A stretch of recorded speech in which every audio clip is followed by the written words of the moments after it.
शेरूला कोमिनीदाद बेकायदेशीर जमीन व्यवहारात आपलो हात ना म्हूण आदलो पर्यटन मंत्री दिलीप परुळेकार, शेरूला कोमिनीदादीचो आदलो एटर्नी पीटर मार्टिन्स, बार्देस कोमिनीदादीचो आदलो प्रशासक इरिन सिगेरा हायकोर्टात गेल्ले.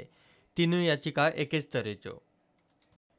तिगूय ह्या प्रकरणात दोशी कशें दिसता म्हूण सांगून हायकोर्टान म्हापसा जेएमएफसीन तांचे केशींतले तथ्य पळोवन निर्णय दिवचो म्हूण निर्देश दिल्ले.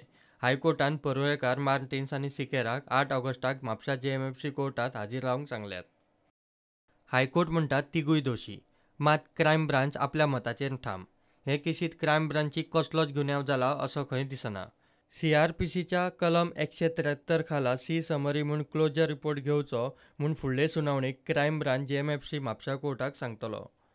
शेरूला कोमिनीदाद जमनींचो बेकायदेशीर वेव्हार जाल्लो तेन्ना दिलीप परुळेकार आमदार सुद्दां नाशिल्लो.